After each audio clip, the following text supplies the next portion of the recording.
listening to Crystal Clear Lore, a Wormsong production. LaToya was finishing getting her makeup on for the Mardi Gras celebrations. It was the pinnacle of celebrations, the actual Fat Tuesday. Ash Wednesday was tomorrow, and LaToya wanted one more night of partying and revelry before Lent began. She paused on her work and sighed. She didn't really want to do Lent, but as her mother was Catholic and ruled the household, she had to abide by it for a while. Even though she had been baptized, the constraints of Catholicism didn't sit right with her, not that her mother would listen. She sighed again and took up her makeup brushes. As she applied the final touches on her green, gold, and purple eyeshadow, her grandmother appeared in the door. "Child, don't go out tonight. The spirits done told me that there's evil out." "Nana, what you on about? It's Mardi Gras after all." LaToya looked over at her father's mother. Her braids slightly jingled as she had woven ribbons with small bells in them. Her Nana was a practitioner of voodoo, which definitely led to some issues in their shared home. It was just the three of them left, and after a few years of some religious-based tension, there was now a fragile truce in place. Catholic holidays were still observed, but only Mama went to Mass. LaToya instead got to work on voodoo with Nana on those days, something she always looked forward to. "Listen, something's not right tonight. It's a full moon and all." So the Rougarou is said to be out tonight. Don't you be going in those swamps or nothing, you hear me? Nana shook a finger at her. LaToya raised an eyebrow. "I won't. I'd rather you stay home, but I can already tell that you won't." LaToya stood up and took Nana's wrinkled hands in her own. "Don't fret so much. I'll be safe." Nana looked her square in the eye. "You'd better be." A while later, LaToya found herself in the middle of celebrations. A parade was going by, and while LaToya admired the crew's hard work putting everything on, she caught the eye of a roguishly handsome man. Granted, she was a couple drinks in when she saw him walk her way, so her confidence overrode any wariness she probably should have had. He brought her a frozen daiquiri, and they ended up talking for a while.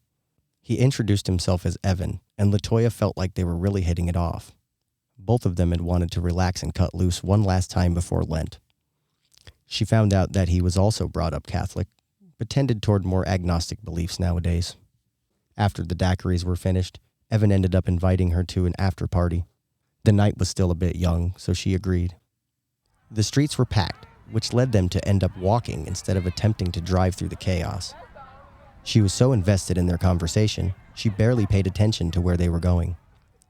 It was only when she heard her footsteps make a splash that she realized something was wrong. Pulling her attention away from Evan's eyes, she looked around. Somehow she had walked into the swamps.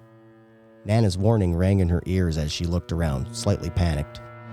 "Everything all right, sweetheart?" Evan asked calmly. Yes. No. Well, LaToya trailed off. I promised my Nana to stay out of the swamp tonight." "Oh?" He looked at her questioningly. "Yeah, I'm gonna go." She turned to leave, but was quickly stopped by a couple more men approaching behind her. "No," Evan responded. "Please, I just want to go home."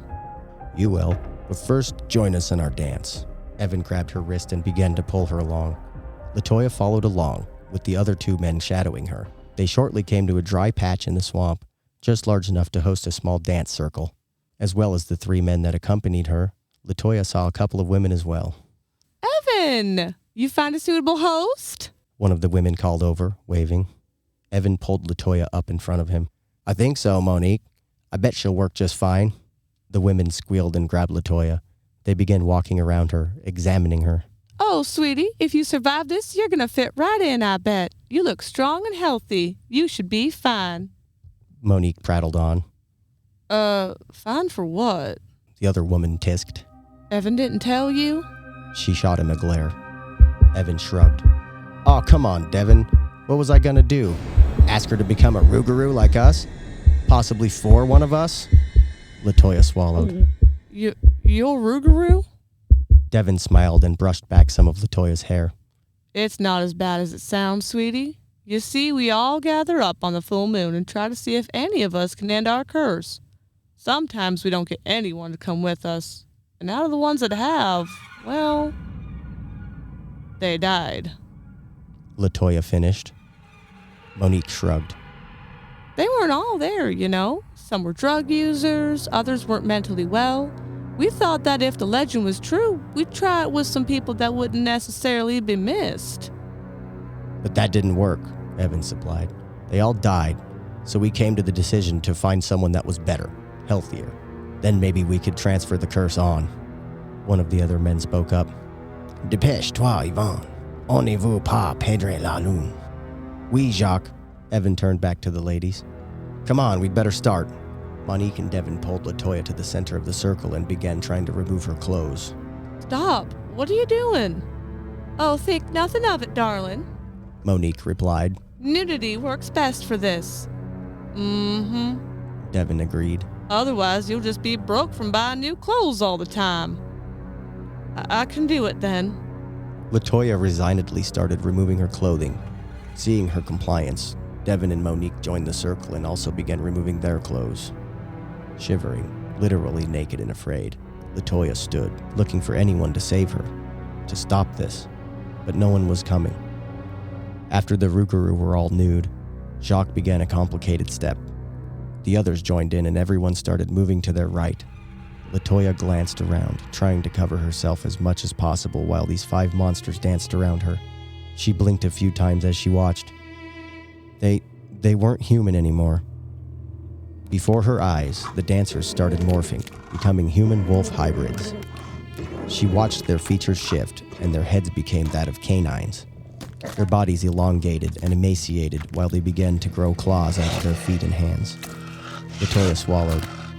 Oh, please, someone, help me. She prayed, closing her eyes. She wished she had just listened to Nana. She never should have gone out that night. Latoya opened her eyes right as she felt a bite on her leg. One of the Rougarou had left the circle and bit her. She watched as its teeth sank into her calf. It locked eyes with her and let go, rejoining the circle seamlessly. She couldn't tell which one had bitten her, and soon it didn't matter. Her leg suddenly felt as if it had been caught on fire. Latoya screamed, begging for the pain to stop. Instead, it started to spread throughout her body. The pain was so intense and never-ending that Latoya's vision began to blur as she collapsed. She was barely aware of the dancers slowing and their forms shifting back to human. Monique and Devin grabbed hands, waiting to see what would happen with bated breath. Jacques watched intently while Evan clapped the 5th dancer on the shoulder. Well, Andre, perhaps this will be your chance. You could be free, old man. Andre nodded, his eyes never leaving Latoya's form. She was curled up on the ground now, her screams never faltering. It felt like forever, but eventually Latoya's screams cut off. Andre waited and waited, but eventually he saw it. Her body had stopped moving, just like everyone else. Angered, Andre stormed over and kicked Latoya's head, causing it to make a sickening crack. Damn it all to hell! Monique and Devin ran over to him and hugged him on either side. Oh, don't worry, Andre. We'll keep looking. After all, hope for you is hope for all of us.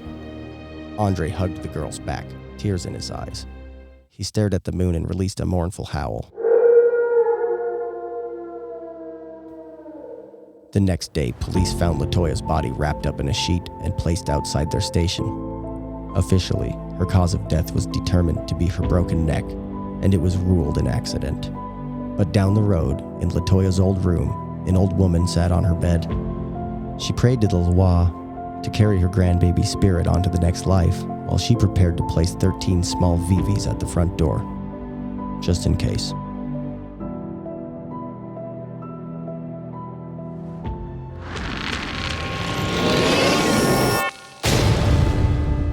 You're listening to Crystal Clear Lore, a Worm Song production. You're listening to Crystal Clear Lore, and I'm your host, Crystal Lance. We're still far too broke to enjoy any guests, so it's just me and my producer back in the booth. Just me, Brady. So the first thing I want to do is I want to start with an opener that is a big thank you to my friend and coworker, Ashley Barton. I really needed her for this because she is from Louisiana, and the Rougarou is a heavily Louisianan cryptid. Yeah, good old Louisiana. They have a good barbecue there. I don't know too much about Louisiana. You're the professor. Barbecue is not a thing in Louisiana. What? No way. I mean, I've like, heard of it Louisiana, is, like, but come on. It is, but it like isn't. Come Like it's a on. whole. It's like seafood's huge down there because they're right on the Mississippi, and then they've got the Gulf of whatever it is now. Fair enough. But so the Rougarou, did that originate in Louisiana, or is that something foreign and exotic So that just kind of came here and got molded? we've got some interesting origins for the Rougarou. It could derive from the French werewolf, which is the loup-garou. Oh, Louisiana was originally settled by the French. that's almost like short for Louisiana Rougarou. You know, you're The not wrong. Loup-garou. It can also develop from maybe some Native American legends or even the enslaved Africans. Louisiana has a really unique culture where they have a lot of French influence, a lot of Spanish influence, a lot of African influence, and then they've got the Native Americans too. Oh, got good old Native Americans. Yeah. There's going to be a lot of that in future episodes. I imagine they have a lot of lore. We'll be Interesting lore specifically. We'll be visiting a lot of tribes. All right. Well, what's your favorite tribe? But before we get too deep. That would be the one that my great grandmother belonged to, and that would be the Chippewa tribe of Wisconsin. Chippewa. Okay. Okay. The other thing is, so it could also come from kind of this blending. There is this culture down there called the Métis culture, and it is a blending of the Native American cultures and the Europeans. So it's kind of it's a unique culture that takes both and kind of mixes it together. Similar to how Nana and LaToya's mom kind of did that in the story. They were like, well, we'll do some voodoo and some Catholicism, and we'll just kind of make this work. Yeah. And that is actually kind of a good representation of a big part of the culture down there. From what I do know is Catholicism and Voodoo. voodoo. It is the home of voodoo. Also, so the other really interesting thing is I found this interview from a local news station in Lafayette Parish, and he's pretty sure that the tale of the Rougarou has probably been around as long as people have been in Louisiana. He thinks it's probably just a boogeyman legend, but you never know, right? So we always kind of border that line here of, does it exist, does it not exist? Right. So the setting of the story takes place in the misty swamplands in Louisiana. They're colloquially. Don't you love that word? I hate that Colloquially. word. Colloquially.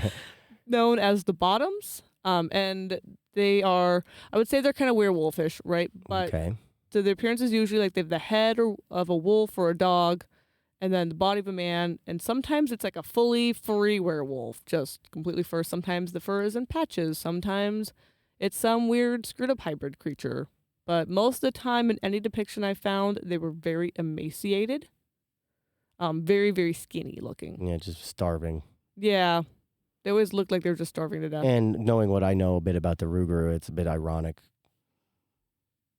It's because it drives them, right? Yeah, it does. But it's ironic in the sense that, because of why they turn into a Rougarou. You might be getting that mixed up with a Wendigo. Oh, you're right. I'm sorry. That's the wrong one. Too much lore, guys. That's too much. That's why we're going to do this crystal clear. It's not crystal clear yet to me, so that's why we're talking about We'll it. be talking about the Wendy boy. Don't worry about Yeah. him. He's a handsome lad. I totally did mix that up with the Wendigo, actually. I'm sorry. So this is why we're going to talk about the Rougarou. So let's, why don't you deep dive us really quick on the whole, everything you can about the Rougarou. Okay, so the dancing... I'm obviously confused.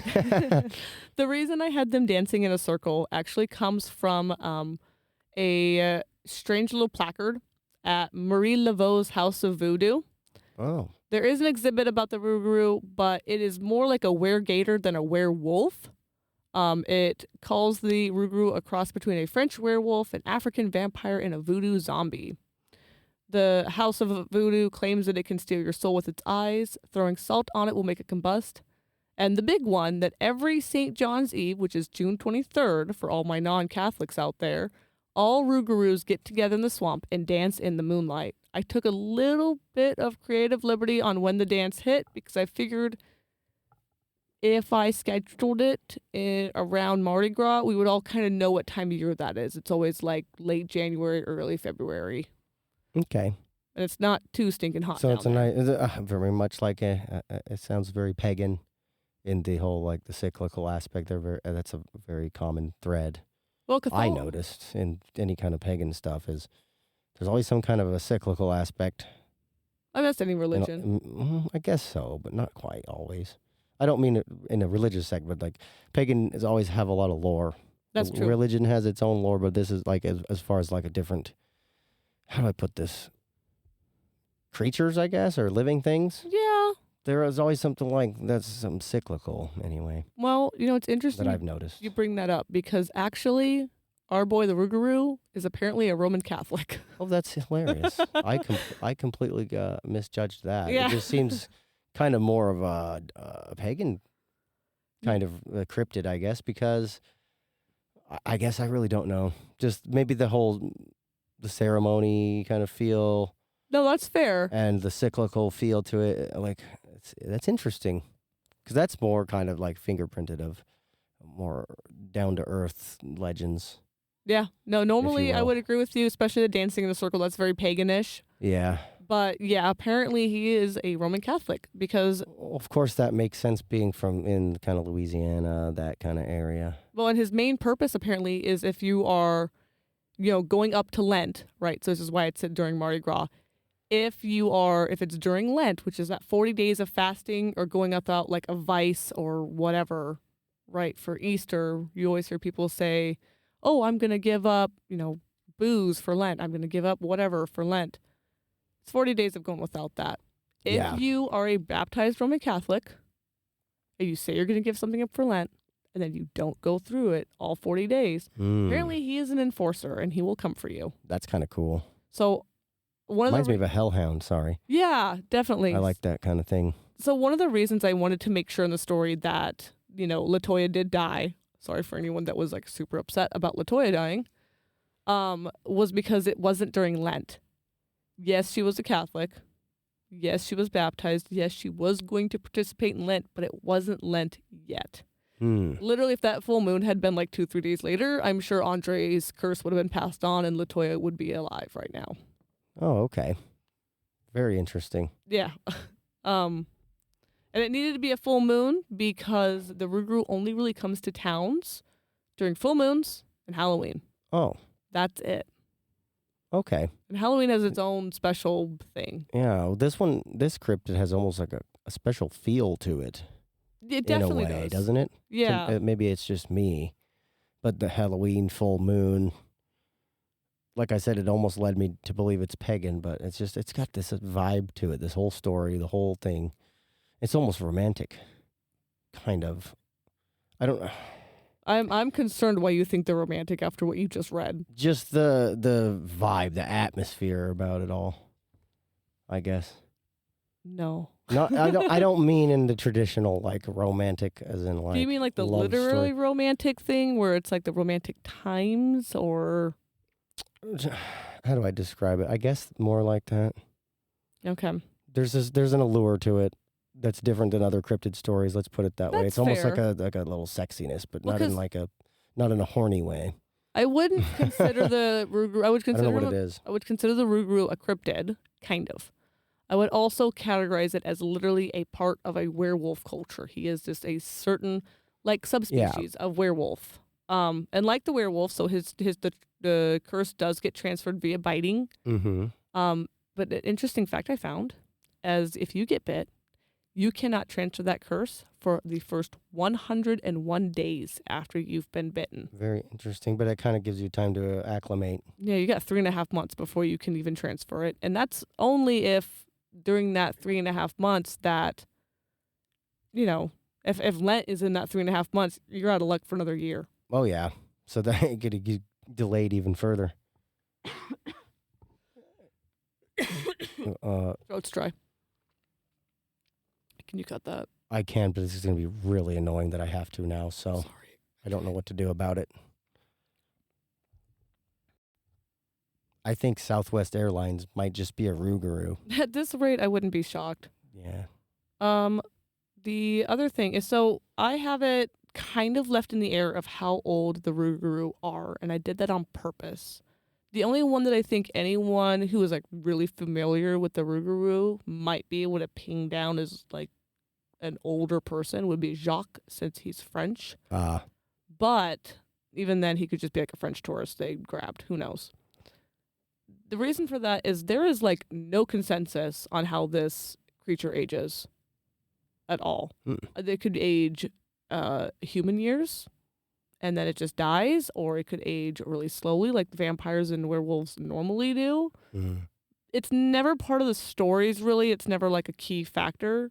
Okay. So it's very kind of up in the air of how they age and how long it's alive. That makes sense. The funny thing is, though, that Louisianans love the Rougarou, like adore him. Is that like Bigfoot is up here in the Pacific Northwest? I think so. Just very adorned or whatever. Because like we have a Bigfoot festival right a couple hours from us. Yeah. Up in Medellin Falls in Washington State.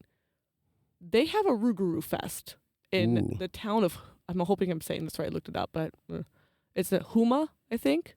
Huma? So, yeah, it's in October every year, which incidentally is like over 100 days away from Mardi Gras. I looked it up. But, so they have a big Rougarou Fest. The mascot of the Rougarou is a dancing Rougarou wearing a top hat, suit, and high-heeled boots. He has a fancy cane too. So you gotta love it. He's a fancy boy. I would love to go visit that someday. The fest. It sounds fun. People dress up, they have food, they party. Like it's just another reason to just have fun, do something spooky, and enjoy. It's always great. It's right up our alley here at Crystal Clear. So maybe we'll just have to pop down there sometime. That would be great. Yeah. And it would be lovely to go visit people and hear their stories about these things in the areas where they originate and where it's popular. Oh, that'd be fantastic. Wouldn't that be kind of cool? Be great. But I had a couple questions about your story. Okay. Just some things that stood out that I just have no idea what it is. Okay. Other than some comments I also have. Because that one was a little, that's some details. Huh? We jumped quite the content barrier there from episode 1 to now. Yes. Unfortunately, just because of the Louisiana heritage, if you're not from there, there's going to be things you're going to miss. Mm-hmm. And that's okay. We're going to jump all around the world on this show, which is really cool. It's almost a travel show in a way. Yeah. Traveling through dark cryptid stories, which is really cool. But the Lua, I believe is what... Lua. So, how is it more pronounced? Lua or Lua? It looks like Lua. Didn't you say Ua? Yeah. Yeah, so like you can... Loa are what they're normally called. So I would say like a lot of people call them Loa, but I'm not voodoo, so I could be completely wrong, but I tried to research this as thoroughly as I could. Lua or Lua, that seems like it's the one that voodoo practitioners themselves use. Loa is what we know them as, right? So they are... not gods. The Loa are kind of their own thing in voodoo, but it's as close, I think, as we can comprehend. Okay. Not being part of voodoo culture. Is that something we would have to do an episode on? Probably. To fully understand? We could do like an entire year on the intricacies of voodoo. I swear. It is a very intricate religion. We should do like a voodoo week or something. We'd have to do like a whole month. Yeah. I was just thinking Shark Week, but it's named that way. Shark Week is pretty much an app now. That's true. But let's do Bigfoot and Rougarou apps now, guys. They got actually. You know what? It's Bigfoot has a show. Of course. Does Rougarou have a show? No, but you can go see one. Oh. Yes. So. Okay, I like that. Let's talk about that. They have an exhibit at the Audubon Zoo in New Orleans. Where you can see a Rougarou. I like that. I also want to visit that. It's a little freaky. You can find pictures of it online. That's pretty cool, though. We might use him as a thumbnail. I'm not 100% sure. So for just people who are listening, can you describe the Rougarou's looks really good or did... Terrifying. So, I said earlier, like he's got the canine head. They went a little ham on his teeth for the exhibit. He has teeth coming out of the tops of his lips and stuff. I gotta make it kind of creepy. People are paying to see it. Oh, trust me. Here. It's creepy. Oh yeah. So I'm looking at a picture, and it's more creepy in a kind of badly made prop. Yeah, it's not like those old 50s horror movie costumes that they used to have. Yeah, it's not. But as far as what it's depicting would be creepy if it wasn't looking like an old Chuck E. Cheese animatronic that was put in a dumpster. It doesn't look. I mean, it's like It needs a dentist. Again, we might make this part of the thumbnail. But I'm not sure. I mean, y'all can look it up. But Just look up really cringy puppet of Rougarou. It'll probably come up with that. actually, all you have to do is look up Audubon Zoo Rougarou, and he pops right up. There you go. No, I mean, it's really cool. But were you going to describe him? So I have found a picture of the little information card they have with the exhibits. Mm-hmm. And they call him the legendary Louisianan swamp monster. Ooh. So he is Cajun in origin as well. So it says Cajun legend speaks of a creature who prowls the swamps around Acadiana and greater New Orleans. He is commonly described as a creature with a human body and the head of a wolf or dog. A Rougarou is said to shape-shift between animal and human form at will. Oh. And I like the at will part, though, which is a far cry from werewolf where they're locked into, like, the moon. Yes, they have a full moon thing, but they're not, like, locked in. That's it's more very just that's kind of more of like a testament thing they do or something, you know what I mean? Yeah, that's why he's... A ceremony thing. I would call him a werewolf, but he doesn't follow all the werewolf rules, so he's kind of this borderline between the two. Yeah, it's like a twist on werewolf. Yeah. Like a French twist. You said you had questions about the story. That was anything else that bugged you? Yeah, so there was you mentioned 13 VVs. Yeah, so this sounds really bad. I was wondering what the heck that was. And now all of a sudden everyone's going to be doubting how this would ever go off. Apparently, so VVs are little protective sigils that practitioners of voodoo can place at entryways and stuff to kind of like protect a home. Like on a piece of paper, or is it like sometimes a piece of clay? Sometimes they're actually drawn onto the building itself. Oh. You can actually find old that's cool. voodoo sigils like carved into or drawn into a lot of the slave quarters that still stand from the plantation days. But the reason there's 13 of them is apparently if you put 13 small objects near the front door, the Rougarou is literally too dumb to enter because he can only count to 12 and will thus be confused when 13 are there because he won't know what to do with all his time. That's hilarious. That reminds me of the story with the jack-o'-lanterns slightly. Oh, we will be talking about jack-o'-lantern no soon. spoilers there, but there are some similarities with that, with the too stupid thing or whatever. Yeah, you're going to have to wait for jack-o'-lantern. Exactly. I can't wait for that. That's going to be fun. But that's interesting, actually. Yeah, he's literally too dumb. Too stupid to count to 13, guys. So what objects would you put? The candies? Could you put candies so you can eat them in the morning? Well, here's the thing. You could put candies. You could put little, those porcelain figurines everybody's grandmother collected. What are those called? Yeah, I know what you're talking about. They have a funny name. Howls or something? I don't know what they're called. Yeah, I think they're howls. I have those. Or I might just be thinking of the lunch meat. You could put acorns. Pommels? No, anyway. No, that's Hormela's Yeah, lunch acorns meat. is a good one. You could do, I don't know, you could do little dolls. You could do coins. You could do shoelaces. Like anything that's small and 13 will work. Hornell is the lunch meat. Oh, that's Hormel. It might be Hommel. Anyway. Somebody. So I just thought of something that with those sigils, you could pre-make it into your molding, make it look real cool around your door. Yeah, you could. Actually, I would not be idea. shocked if people do that. And paint it real cool. Yeah, as long as you don't mess up the sigil. Yeah, do some metallic flake paint. Just make it look real cool. You could. Sorry, you gave me a cool idea. And then you're protected. And you could put the 13 stuff out there. I'm trying to think of something cool, more functional and decorative that you could do for 13 objects real quick. You put 13 twinkling lights there, dude. What about a little table with a bowl of 13 apples? Yeah, that would do it. Or fake ones, obviously, you know. No, that's cool. Yeah, you could actually just you could blend your shielding, your protections, kind of in with the decor. Right. And so, and thanks for tuning into HGTV, Cryptid, House Hunters Cryptid. But yeah, so the VVs, that's very interesting actually, and then the Lua. Yep. I don't have too many other questions as far as the story it goes, Yeah. It's just a good story. Well, I appreciate Those are the only two things that stood out that I just didn't understand quite, other than the most of the Rougarou lore. That's true. Well, but that's why I was excited to talk to you. We gotta figure this out. Right, and I do want to start incorporating more like lore bits and pieces into it. So Yeah, you can, listen to the story, listen to Q&A, go back, re-listen to the story, and be like, oh no, actually, all this does make sense. yeah, of course. And then, is there any other equivalencies of the Rougarou in like the northern area, in different regions of the United States? Let's say.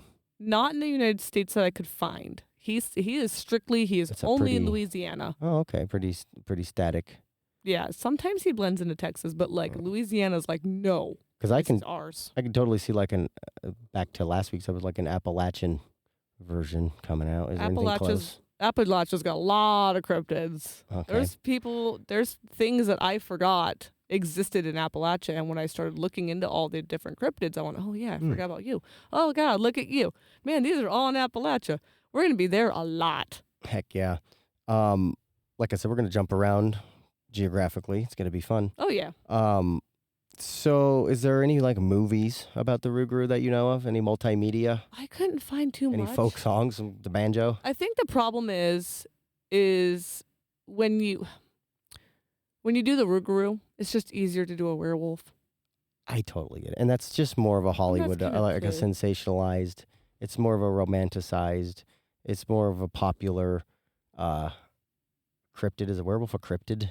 I guess it kind of. It's a little bit more I would shiny, I guess. put them under paranormal entity, but I Sure. would not put them under the cryptid umbrella. Fair enough. So, yeah, I get it though. Yeah, it's easier to just do a werewolf. Everybody kind of knows the lore and the tropes already, and so I get that. And werewolves are pretty terrifying. They are, and the Rougarou isn't Yeah. too different from just a regular werewolf. It's got a few quirks, apparently he's Yeah. religious, but like, Well, I other than really that- like the shapeshift at will aspect. I always just, I mean, come on, I watched Animorphs growing up, right?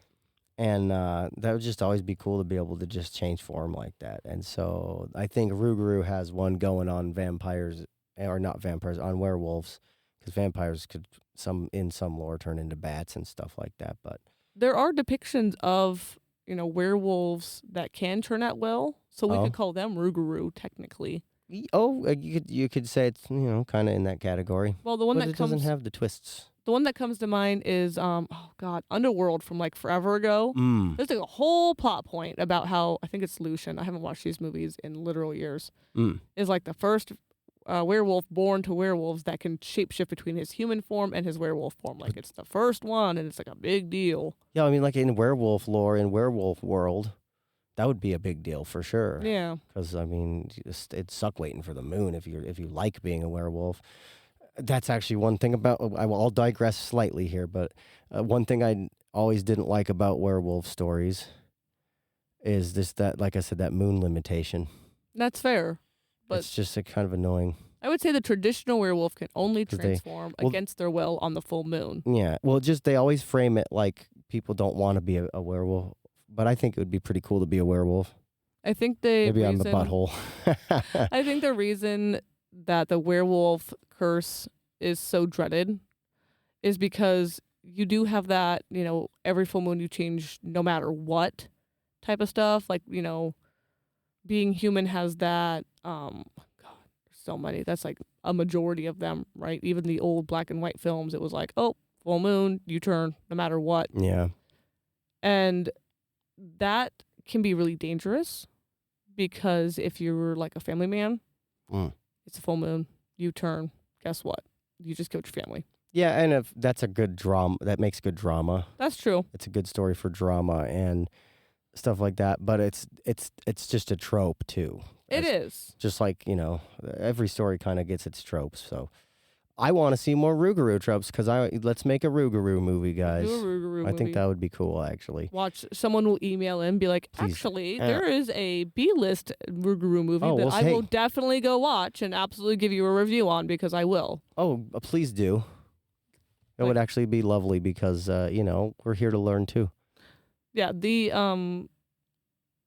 reason I cover the monsters I cover or the creatures I cover are because I find them fascinating. It's going to be difficult for me living up in the Pacific Northwest to cover creatures from the Pacific Northwest that I haven't heard of 1,000 million times, like Sasquatch. Yeah. So that's why he hasn't been one of the first few episodes. Is I'm like, no, we gotta put him off. I think Sasquatch. Speaking of Shark Week, I think that's gonna just be like kind of like our Shark Week. Probably. Because like I don't know. Oh, that just brings up a question. We got Squatch to figure out if there's any aquatic cryptids and stuff. There are. Other than like the Loch Ness monster, and that's more of a paranormal entity, but. Other than stuff like that, but like any like real deep cut lore that no one's ever heard of. We all heard of the Kraken and the big scary stuff. We got to find some deep dives. I have found some, and pun intended. I'm already.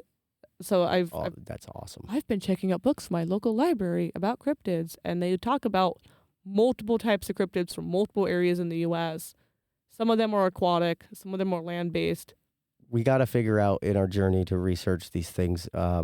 Just why the United States is just dripping with folklore. We're not the People only wouldn't country. be surprised. No, we're not, of course, but it's just, we're such a new country, but it's just, we're so dripping in folklore. I also like the kind of hybridization of, we kind of incorporate some native lore. There's all different types of culture in America, so you get all the different cultural cryptids blending together, and I think we even have some new folklore that forms from that kind of stuff. That's true. It's a changing and dynamic thing, and I think it always has been since history. The folklore just it changes, and it morphs, and it evolves, and it's kind of cool.